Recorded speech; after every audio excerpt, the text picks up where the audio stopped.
नमस्कार। इंजीनियरिंग विषयों में रुचि बनाने और विषय समझ को मजबूत बनाने के लिए शुरू किए गए श्रीदेवी क्लासेज यूट्यूब चैनल पर एक बार फिर आपका स्वागत है। हमारी playlist electrical engineering exam series में सब्जेक्ट ड्राइंग एंड डिजाइन में आज जानते हैं एसी मशीनों में आर्मेचर वाइंडिंग्स के बारे में और समझते हैं single layer winding, double layer winding, distributed winding, short pitch winding और फ्रैक्शनल स्लॉट वाइंडिंग से रिलेटेड एग्जाम में पूछे जाने वाले प्रश्नों के उत्तर किस तरह से देने हैं। शुरू करते हैं। सामान्यतः जो अल्टरनेटिंग करंट की हमारी इंडक्शन या सिंक्रोनस मशीन्स होती है उनके आर्मेचर या स्टेटर में हम वाइंडिंग के बतौर शॉर्ट पिच और डबल लेयर डिस्ट्रीब्यूटेड वाइंडिंग का इस्तेमाल करते हैं। एनील्ड इलेक्ट्रोलाइटिक कॉपर कंडक्टर के ऊपर एक पतली परत हीट में क्योर किए हुए एनेमल या वार्निश की इंसुलेशन के बतौर लगाई हुई होती है और ये जो वार्निश का एनेमल इंसुलेशन है वो कंडक्टर को आपस में शॉर्ट सर्किट होने से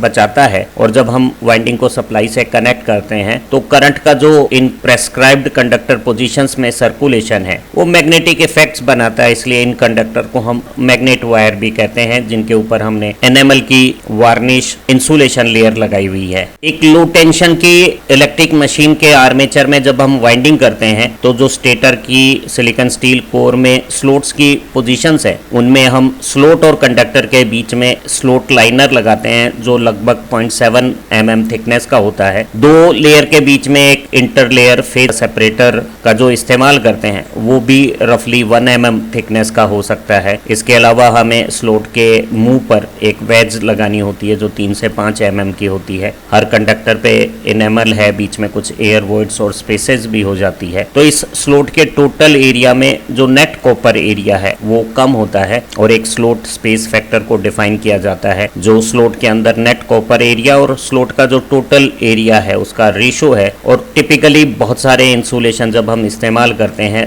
तो स्लोट स्पेस फैक्टर 0.25 से 0.4 के बीच में रहता है, अर्थात टोटल स्पेस का केवल 25 से 40% ही कंडक्टर एरिया है, रेस्ट इंसुलेशन और दूसरे स्पेसेस हैं। वाइंडिंग बनाने के लिए दो स्लोट्स जो लगभग एक पोल पिच की दूरी पर हैं उनमें रखे हुए कंडक्टर को हम आपस में सीरीज में कनेक्ट करके टर्न्स बनाते हैं और ऐसे एक से ज्यादा टर्न्स को आपस में जिनकी मैग्नेटिक पोजीशंस आइडेंटिकल हैं इंटरकनेक्ट करके हम कॉइल्स बना लेते हैं। एक कॉइल में एक ही टर्न हो सकता है और कुछ कॉइल एक से ज्यादा टर्न्स की भी बनाई जा सकती है। जो कॉइल के स्टार्ट और एंड है वो आपस में हम दूसरी कॉइल से कनेक्ट करके कॉइल ग्रुप्स बना लेते हैं और कॉइल ग्रुप के कनेक्शन से वाइंडिंग डेवलप हो जाती है। तो हमने समझा कि स्लोट्स में रखे हुए कंडक्टर्स हैं वो आपस में इंटरकनेक्ट करके टर्न्स बनते हैं और टर्न्स के कनेक्शन से हम कॉइल्स बना लेते हैं और ऐसी बहुत सारी कॉइल्स को जब हम एक ग्रुप में अरेंज करते हैं और कॉइल ग्रुप के आपस में इंटरकनेक्शन करते हैं तो हमारी मशीन में वाइंडिंग डेवलप हो जाती है। जो आयरन पार्ट में स्लोट्स के बीच में कंडक्टर रखे हुए हैं उसे हम एक्टिव लेंथ कहते हैं और एक्टिव लेंथ को कनेक्ट करने के लिए जो एडिशनल कंडक्टर हम मैग्नेटिक फील्ड के बाहर रखते हैं उसे ओवरहैंग कहते हैं। आर्मेचर वाइंडिंग के लिए स्टेटर कोर में स्लोट्स बनाए हुए होते हैं और इन स्लोट्स में जितने पोल की हमें वाइंडिंग की आवश्यकता है उतने पोल के लिए वाइंडिंग को वाउंड कर दिया जाता है। वाइंडिंग सिमेट्रिकल बनाई जाती है और एक पोल से दूसरे पोल के बीच में जितने स्लोट्स आते हैं उन स्लोट्स की संख्या को हम पोल पिच कहते हैं। इलेक्ट्रिकली एक पोल पिच के स्लोट्स का जो टोटल इलेक्ट्रिकल एंगल है वो 180 डिग्री होता है। हम पोल पिच को आर्मेचर में सारे स्लोट्स में पोल का डिवीजन करके निकालते हैं। अगर एक मशीन में 36 स्लोट्स हैं और वो अगर 4 पोल के लिए बनाई गई है तो पोल पिच 9 स्लोट्स हो जाएगी। हमने नंबर ऑफ स्लोट्स में नंबर ऑफ पोल्स का डिवीजन किया तो पोल पिच पता लग गई। जब हम मशीन में वाइंडिंग कर रहे होते हैं तो दो टर्न मिलकर एक कॉइल बनाते हैं और इन टर्न्स के बीच में नंबर ऑफ स्लोट्स को हम कॉइल पिच कहते हैं। अगर एक वाइंडिंग फुल पिच्ड है तो कॉइल पिच और पोल पिच बराबर होगी, अन्यथा कॉइल पिच को जैसे कि इस लॉयल ड्राइंग में आप दिख रहे हैं कुछ एंगल से शॉर्ट पिच किया जाता है और ऐसी स्थिति में जब वो एक या दो स्लोट कम होती है पोल पिच से, कॉइल पिच जो नंबर ऑफ स्लोट्स हैं उसकी वैल्यू पोल पिच से कम हो जाएगी जाएगी और ऐसी स्थिति में जो इलेक्ट्रिकल एंगल है कॉइल साइड्स के बीच में वो भी 180 डिग्री से थोड़ा कम हो जाएगा। आर्मेचर वाइंडिंग में हम डिस्ट्रीब्यूटेड वाइंडिंग का इस्तेमाल करते हैं, जिसमें जो कॉइल्स होती हैं उन्हें ग्रुप में कनेक्ट करते समय अड़ोस पड़ोस के जो स्लॉट्स में कॉइल्स आ रही हैं उन कॉइल्स को एक ग्रुप में कनेक्ट किया जाता है और इस तरह से जो कॉइलों का समूह बनता है उसे हम कॉइल फेज ग्रुप कहते हैं। हम कह सकते हैं कि फेज ग्रुप वो नंबर ऑफ कंडक्टर हैं जो एडजेसेंट स्लॉट्स में रखे हुए हैं और एक ही फेज की वाइंडिंग के कॉन्फ़िगरेशन को बनाते हैं। जो कॉइल फेज ग्रुप में नंबर ऑफ कॉइल्स है उसकी संख्या स्लॉट पर पोल पर फेज के बराबर होती है और ये किसी आर्मेचर वाइंडिंग डिजाइन के लिए सबसे इंपॉर्टेंट पैरामीटर हो गया है। एक कॉइल ग्रुप के अंदर जब कॉइल्स के कनेक्शंस करते हैं तो हर कॉइल का जो एंड है वो नेक्स्ट कॉइल के स्टार्ट से एंड टू स्टार्ट जोड़ दिया जाता है और बाद में जो कॉइल ग्रुप के कनेक्शंस है वो एक पोल फेज ग्रुप एक फेज का एक पोल बनाते हैं और उसी फेज के जो दूसरे पोल बनाने वाले कॉइल ग्रुप्स हैं उनके साथ इन्हें एंड टू एंड और स्टार्ट टू स्टार्ट कनेक्ट कर दिया जाता है। अधिकांश एसी मशीन्स में हम डबल लेयर डिस्ट्रीब्यूटेड वाइंडिंग का इस्तेमाल करते हैं और जब हम डबल लेयर वाइंडिंग करते हैं तो एक ही स्लॉट में दो कंडक्टर साइड बीच में एक इंटरलेयर इंसुलेशन के साथ अकोमोडेट की जाती है और इस तरह से जब दो कंडक्टर साइड एक कॉइल बना लेती है तो एक डबल लेयर वाइंडिंग में नंबर ऑफ कॉइल्स और नंबर ऑफ स्लॉट्स इक्वल होते हैं। एक डबल लेयर डिस्ट्रीब्यूटेड वाइंडिंग की डिजाइन है वो स्लॉट पर पोल पर फेज पे बेस्ड होती हैं और एसपीपी के बराबर कॉइल्स को एक कॉइल ग्रुप में कनेक्ट करके एक फेज का एक पोल बनाया जाता है और इसी तरह से एक फेज के दूसरे पोल और दूसरे फेजेस के पोल बना लिए जाते हैं। इस तरह की जो वाइंडिंग डिजाइन है डबल लेयर में डिस्ट्रीब्यूटेड वो बहुत ज्यादा सरल है और इसकी परफॉर्मेंस भी हर लिहाज से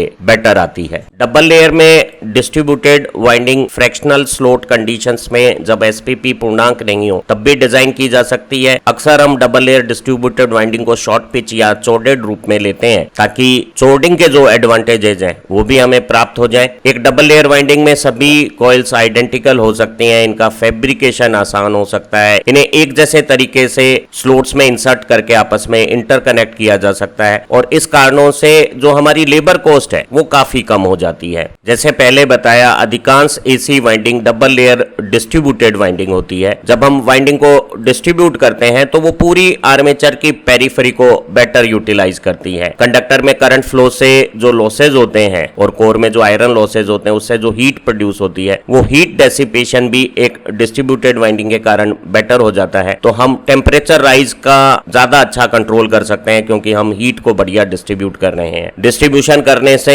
हमारी वाइंडिंग्स में जो हार्मोनिक्स कंपोनेंट होते हैं, हायर हार्मोनिक्स जो ज्यादा फ्रीक्वेंसी के कंपोनेंट होते हैं वो ड्रास्टिकली रिड्यूस हो जाते हैं। इससे हमारा जो एयर गैप एमएमएफ है वो फ्लक्स डिस्ट्रीब्यूशन ज्यादा साइनोसॉइडल हो जाता है और इस तरह के साइनोसॉइडल डिस्ट्रीब्यूशन से हमारे जो टॉर्क में यूनिफॉर्मिटी है वो आ जाती है, टॉर्क के पल्सेशंस कम हो जाते हैं, जो अकोस्टिक नॉइज और वाइब्रेशंस के लेवल्स हैं वो भी कम हो जाते हैं। परीक्षाओं में डिस्ट्रीब्यूशन वाइंडिंग क्या है, उसके क्या एडवांटेज है, वैसे प्रश्न तो आते ही हैं। साथ में ये भी पूछा जाता है कि शॉर्ट पिच वाइंडिंग क्या है और इसके एडवांटेज और डिसएडवांटेज बताइए। तो हमारी मशीनों में जब कॉइल पिच और पोल पिच बराबर होती है तो ऐसी वाइंडिंग को, जैसे कि हम काले रंग में कॉइल को दिखा रहे हैं, उन्हें फुल पिच्ड वाइंडिंग कहते हैं। और अगर दो टर्न्स के बीच में कॉइल बनाते समय एंगुलर स्पान पूरे 180 डिग्री इलेक्ट्रिकल के बजाय कुछ चौडिंग एंगल के साथ कम होता है और वो 180 डिग्री से जब कम होता है तो इस तरह की वाइंडिंग को हम चौडेड या शॉर्ट पिच वाइंडिंग कहते हैं। जब हम शॉर्ट पिच वाइंडिंग करते हैं तो हमारी फुल पिच की तुलना में शॉर्ट पिच वाइंडिंग का ईएमएफ या टॉर्क प्रोडक्शन हल्का सा कम होता है, लेकिन ये जो ओवरहैंग है, देखिए आप फुल पिच के काले रंग के बजाय ये ब्राउन कलर में लाल रंग का जो एडिशनल कंपोनेंट है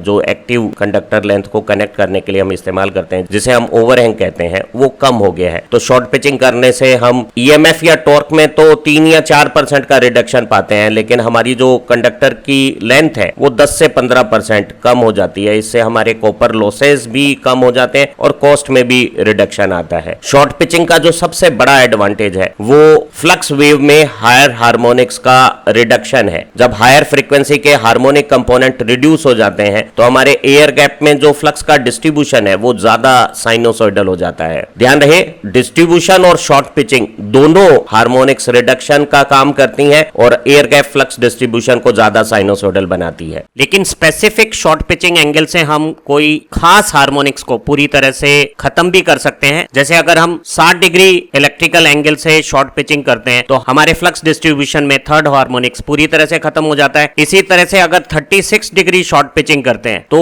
हमारे फ्लक्स डिस्ट्रीब्यूशन में फिफ्थ हार्मोनिक्स नहीं रहेंगे। परीक्षाओं में डबल लेयर और सिंगल लेयर डिस्ट्रीब्यूटेड वाइंडिंग्स के कंपैरिजन के प्रश्न पूछे जाते हैं। हमारी सभी बड़ी मोटर, जनरेटर, एसी मशीनों में जो डबल लेयर वाइंडिंग है उसी का ज्यादा इस्तेमाल होता है। एक डबल लेयर वाइंडिंग में जब हम वाइंडिंग करते हुए इस तरह से कॉइल को फैब्रिकेट करते हैं वाइंडिंग करने से पहले, तो सारी कॉइलें एक ही शेप और साइज की बनाई जाएगी अगर हम डबल लेयर वाइंडिंग कर रहे हैं, जबकि सिंगल लेयर वाइंडिंग में हमें अलग अलग कॉइल्स की शेप और साइज अलग अलग लेनी हो सकती है। जब हम डबल लेयर वाइंडिंग में स्लॉट्स के अंदर कॉइल्स को इंसर्ट्स करते हैं, कॉइल की साइड्स को इंसर्ट्स करते हैं, तो एक साइड स्लॉट में ऊपर की लेयर में आती है और दूसरी साइड स्लॉट में नीचे की लेयर में आती है। और इस कॉन्फ़िगरेशन में एक हल्की किंक देके जब हम डायमंड शेप बनाते हैं तो हमारा जो वाइंडिंग बनाते समय टर्न्स को स्लॉट्स में इंसर्शन है वो बहुत ज्यादा कन्वीनियंट बन जाता है। और जो वाइंडिंग के ओवरहैंग्स है उनकी क्रॉसिंग है वो बहुत ज्यादा स्मूथ बन जाती है, उसमें किसी भी तरह की प्रॉब्लम्स नहीं आती अगर हम डबल लेयर वाइंडिंग को इस तरह से डायमंड किंक के साथ बनाते हैं। अक्सर हम मशीनों को जब डबल लेयर डिस्ट्रीब्यूटेड फॉर्मेट में बनाते हैं तो दो कॉइल साइड एक दूसरे को ओवरलैप करती हुई लेप वाइंडिंग फॉर्मेट में बनाई जाती है और उसमें कुछ सर्टेन एडवांटेज है। तो डबल लेयर डिस्ट्रीब्यूटेड वाइंडिंग के एडवांटेजेस को हम यूं लिख सकते हैं, जो कॉइल की प्री फैब्रिकेशन या मैन्युफैक्चरिंग है वो आसान है और इससे हमारी वाइंडिंग की जो लेबर कॉस्ट है वो कम हो जाती है। एक डिस्ट्रीब्यूटेड वाइंडिंग अगर शॉर्ट पिच्ड हो जाए तो वो एयर गैप में जो हार्मोनिक्स फ्लक्स डिस्ट्रीब्यूशन है उन्हें बहुत बेहतर तरीके से घटा देती है और जो resultant air gap flux distribution है वो ज्यादा बेहतर साइनोसॉइडल इंप्रूव्ड बन जाता है। इससे जनरेटर की ईएमएफ वेव ज्यादा साइनोसॉइडल हो जाती है और अगर ये मोटर है तो इसका टॉर्क है वो यूनिफॉर्म बनेगा और मशीन में नॉइज या वाइब्रेशन के लेवल्स कम हो जाएंगे। जब हम एक डबल लेयर डिस्ट्रीब्यूटेड वाइंडिंग में शॉर्ट पिच चॉर्डेड कॉइल्स का इस्तेमाल करते हैं तो हम ओवरहैंग में 15 से 20% कॉपर की कॉस्ट को कम कर सकते हैं। हमारे वाइंडिंग की लेंथ कम होने से जो आर्मेचर वाइंडिंग का रेजिस्टेंस कम होता है उससे कॉपर लॉसेस भी कम हो जाते हैं और शॉर्ट पिचिंग भी हमारे जो हायर टाइम हार्मोनिक्स हैं उन्हें एलिमिनेट करने का काम करती है, एयर गैप फ्लक्स डिस्ट्रीब्यूशन को साइनोसॉइडल बनाती है। हम अगर डबल लेयर डिस्ट्रीब्यूटेड लेप वाइंडिंग करते हैं तो अगर स्लॉट पर पोल पर फेज इंटीजर नहीं है, नॉन इंटीजर है, तो फ्रैक्शनल पोल पिच भी हम इस्तेमाल कर सकते हैं। Fractional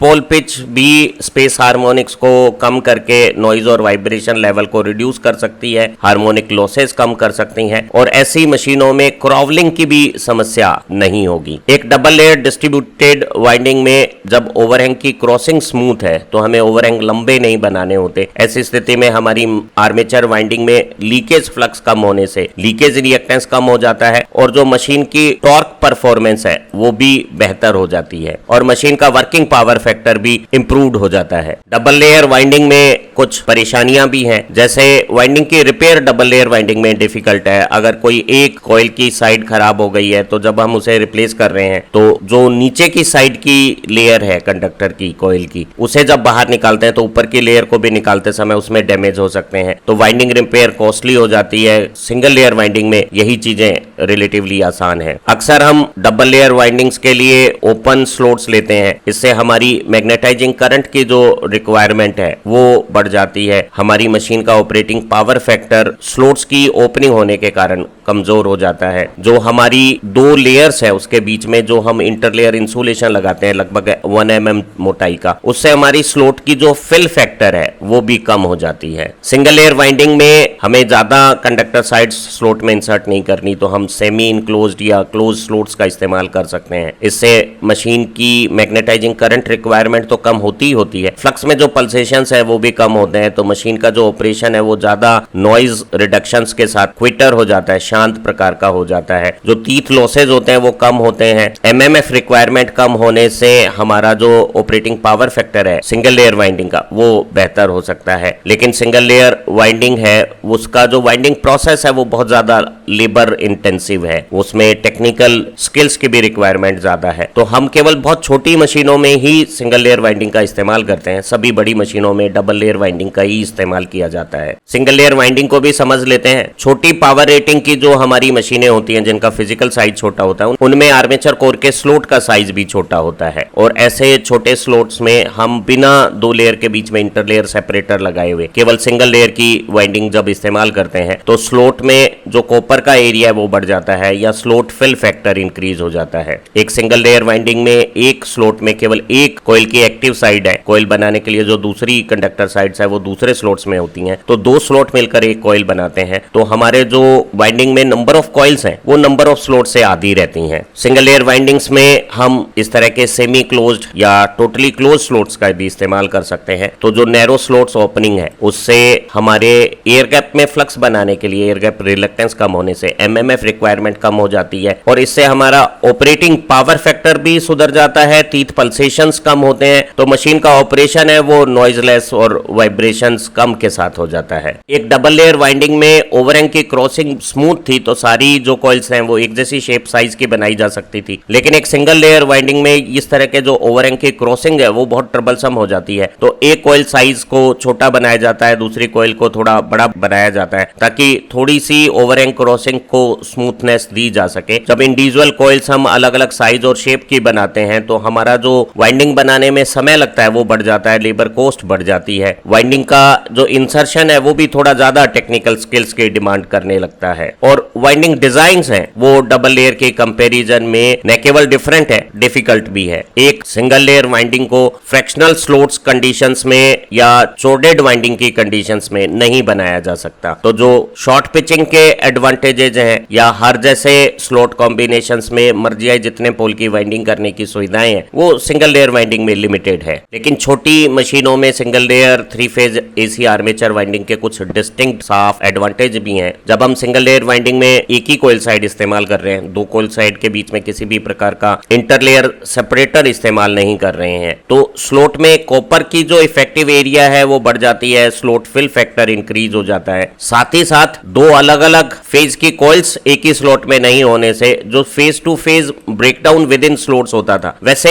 breakdowns single layer windings में कम होते हैं। सिंगल लेयर वाइंडिंग की जो वाइंडिंग रिपेयर है वो भी रिलेटिवली कन्वीनियंट और कम लेबर इंटेंसिव है, इकोनॉमिक है। वहीं डबल लेयर वाइंडिंग में अगर एक कॉइल को आपको रिप्लेस करना है तो आपको सारी वाइंडिंग को रिप्लेस करना जरूरी हो जाता है। लेकिन सिंगल लेयर वाइंडिंग में जो ओवरहैंग की क्रॉसिंग है वो बहुत ज्यादा ट्रबलसम है। यहाँ देखिए आप, काली, नीली और लाल तीन अलग अलग शेप और साइज के साथ जब हमने कॉइल्स बनाई है तो 3 लेयर्स में इन ओवरहैंग की क्रॉसिंग हम कर पा रहे हैं। तो हमें जब अलग अलग शेप और साइज की कॉइल्स बनानी पड़ती है, उन्हें इंसर्ट करने में परेशानियां होती हैं, तो वाइंडिंग के लेबर और टाइम बढ़ने से कॉस्ट इंक्रीज हो जाती है, और हमें ज्यादा स्किल कंपिटेंसी के वाइंडर्स भी सिंगल लेयर वाइंडिंग के लिए जरूरी हो जाते हैं। सिंगल लेयर वाइंडिंग में अक्सर हम फुल पेस्ट कॉइल्स का ही इस्तेमाल करते हैं, तो जो शॉर्ट पिचिंग से हमें हार्मोनिक रिडक्शन के एडवांटेज होते हैं वो कम मिलते हैं। तो ऐसी सिंगल लेयर वाइंडिंग्स के एयर गैप में फ्लक्स डिस्ट्रीब्यूशन में हायर टाइम हार्मोनिक्स होने से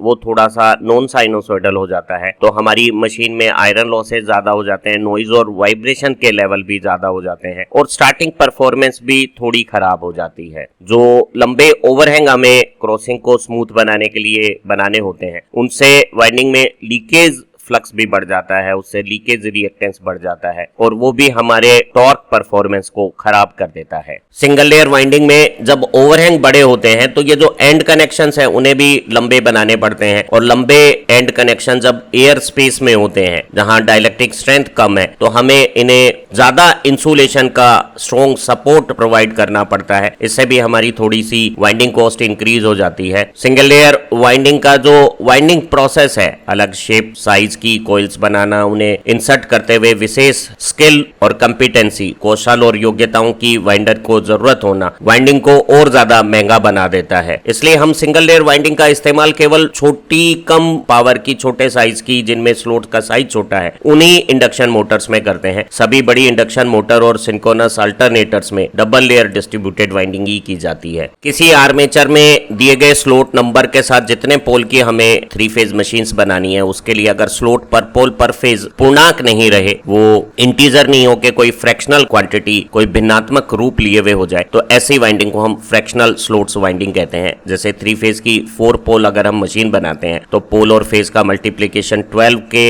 अगर नॉन इंटीजर मल्टीपल स्लोट्स हुए, जैसे 18, 21, 27, 30, तो ऐसे स्लोट्स कॉम्बिनेशन के लिए एक 4 पोल की 3 phase machine fractional slot winding का इस्तेमाल करेगी। हम अक्सर स्टैंडर्ड कॉन्फ़िगरेशंस में नंबर ऑफ स्लोट्स के साथ आर्मेचर कोर स्टैंपिंग्स को मैन्युफैक्चर कर लेते हैं, और अगर हमें उस मशीन को किसी दूसरी स्पीड के लिए डिजाइन करते हुए नंबर ऑफ पोल्स बदलने होते हैं, तो ऐसी स्थिति में वो जो स्लोट पर पोल पर फेज नॉन इंटीजर हो गया तो हमें फ्रैक्शनल स्लोट वाइंडिंग का इस्तेमाल करना होता है। एक फ्रैक्शनल स्लोट वाइंडिंग में भी सभी पोल्स के साथ जब तीनों फेज की हम वाइंडिंग करते हैं तो वो आपस में सिमेट्रिकल हो जाती है, तो उस सिमेट्री के लिए हमें स्लोट पर फेज इंटीजर होना जरूरी है ताकि हमें एक सिमेट्रिकल 3 फेज वाइंडिंग का एंड फॉर्मेट प्राप्त हो जाए। जैसे उदाहरण के तौर पे 18 स्लोट्स के लिए जब हम 3 फेज 4 पोल मशीन्स बनाएंगे तो SPP 1.5 आएगी, और जब हम 4 पोल में 2 पोल 2-2 कॉइल के ग्रुप के साथ और 2 पोल 1-1 कॉइल के ग्रुप के साथ करेंगे तो तीनों फेज की वाइंडिंग एक जैसे कॉन्फ़िगरेशन में 18 स्लोट्स में अकोमोडेट हो जाएगी, और हम एक सिमेट्रिकल 3 फेज वाइंडिंग्स को एयर गैप में साइनोसोडल फ्लक्स डिस्ट्रीब्यूशन बनाती हुई बना सकते हैं। परीक्षाओं में फ्रैक्शनल स्लोट वाइंडिंग के एडवांटेजेस भी पूछे जाते हैं, तो भले ही दिखत में अपीयरेंस में फ्रैक्शनल स्लोट वाइंडिंग कॉम्प्लिकेटेड दिखती है, लेकिन एक फ्रैक्शनल स्लोट वाइंडिंग को डिजाइन करना मुश्किल नहीं है और उसका जो फैब्रिकेशन है वो भी आसान है, और किसी भी डबल लेयर अरेंजमेंट्स में हम आसानी से फ्रैक्शनल स्लोट वाइंडिंग को अडॉप्ट कर सकते हैं। हमें फ्रैक्शनल स्लोट वाइंडिंग में आर्मेचर कोर में नंबर ऑफ स्लोट्स के साथ नंबर ऑफ पोल्स डिजाइन करने में ज्यादा फ्रीडम ऑफ चॉइस अवेलेबल हो जाती है, तो हम किसी भी स्लोट कॉम्बिनेशंस में किसी भी पोल संख्या की वाइंडिंग को डिजाइन कर सकते हैं। बस एक ही जरूरत है, स्लोट पर फेज इंटीजर होना चाहिए, भले ही स्लोट पर पोल पर फेज नॉन इंटीजर ही क्यों ना हो। अगर हम फ्रैक्शनल स्लोट वाइंडिंग डिजाइन करते हैं तो हमें किसी भी पोल कॉन्फ़िगरेशंस के लिए स्पेशल इंटीजर SPP की स्लोट कॉम्बिनेशंस के साथ कोर प्राप्त करने के लिए जो स्पेशल नोचिंग गियर्स की जरूरत होती है वो नहीं रहेगी। जो नोचिंग गियर हमें अवेलेबल है, जो जितने नंबर ऑफ स्लोट्स की कोर हमें बनाकर दे रहा है, उसके लिए हम किसी भी पोल संख्या के लिए फ्रैक्शनल स्लोट वाइंडिंग को डिजाइन कर सकते हैं। इस तरह से कोर बनाते समय जो हमारी मशीन टूल की एडिशनल रिक्वायरमेंट है वो कम हो जाती है, तो सेविंग प्राप्त होती है। अक्सर फ्रैक्शनल स्लोट वाइंडिंग्स में हमें शॉर्ट पिच कॉइल को डिजाइन करने की ज्यादा चॉइस मिल जाती है, और जब हम अच्छी चोर्डिंग के साथ वाइंडिंग डिजाइन करते हैं तो एयर गैप MMF डिस्ट्रीब्यूशन भी ज्यादा साइनोसोडल बना लेते हैं, और इससे मशीन की परफॉर्मेंस बेटर हो जाती है, टॉर्क ज्यादा यूनिफॉर्म बनने लगता है, नॉइज और वाइब्रेशन लेवल कम हो जाते हैं। एक डबल लेयर डिस्ट्रीब्यूटेड वाइंडिंग में फ्रैक्शनल स्लोट वाइंडिंग जब चोर्डिंग के साथ बनाई जाती है तो हम एयर गैप में जो हायर फ्रीक्वेंसी के टाइम हार्मोनिक्स हैं उन्हें इफेक्टिवली रिड्यूस कर लेते हैं, और हमारा MMF वेवफॉर्म और EMF वेवफॉर्म ज्यादा साइनोसोडल बन जाती है। फ्रैक्शनल स्लोट वाइंडिंग्स में 2 एडजेसेंट पोल्स के बीच में पीरियोडिसिटी एलिमिनेट हो जाती है, वो एक जैसे नहीं होते हैं, और ऐसी स्थिति में हमारे जो स्पेस हार्मोनिक्स हैं वो भी कम हो जाते हैं MMF वेवफॉर्म में, और जो क्रावलिंग और कॉगिंग जैसी समस्याएं इंडक्शन मोटर में होती हैं वो भी खत्म हो जाती हैं। लेकिन फ्रैक्शनल स्लोट वाइंडिंग की कुछ लिमिटेशन भी है। हम fractional slot non integer SPP वाली वाइंडिंग सिंगल लेयर में नहीं बना सकते हैं, इन्हें केवल डबल लेयर वाइंडिंग फॉर्मेट में ही बनाया जा सकता है। अगर हमें बहुत ज्यादा करंट कैपेसिटी की मशीन को वाइंडिंग डिजाइन करना है तो हमें वाइंडिंग को पैरेलल कनेक्ट करने की इच्छा होती है, क्योंकि यहाँ सारे पोल फेज ग्रुप की कॉइल्स आइडेंटिकल नहीं है, तो जो नंबर ऑफ पैरेलल कनेक्शंस हमें अगर इंक्रीज करने हैं तो वो इंक्रीज करने में एक लिमिटेशन फ्रैक्शनल स्लोट वाइंडिंग में आ जाएगी, क्योंकि सारी कॉइल्स आइडेंटिकल नहीं है। तो ये 2 लिमिटेशंस मामूली हैं और जो एडवांटेजेस हैं वो सिग्निफिकेंट है, तो हम अक्सर AC मशीनों में फ्रैक्शनल स्लोट वाइंडिंग का भी इस्तेमाल करते हैं। हमने सभी तरह की वाइंडिंग डिजाइन्स की separate AC armature winding playlist में वीडियोस बनाई हुई हैं, उन्हें आप ज्यादा बेहतर वाइंडिंग समझ बनाने के लिए देख सकते हैं। इस लर्निंग वीडियो से छोटे थ्योरेटिकल क्वेश्चंस के एग्जाम में आंसर देना आपको अच्छी तरह से आ जाएगा। आप परीक्षाओं में अच्छा प्रदर्शन करें और कैरियर में भी बढ़िया प्रोफेशनल सफलता पाएं। इन्हीं कामनाओं के साथ फिर मिलेंगे एक नई लर्निंग वीडियो के साथ। Thank you very much.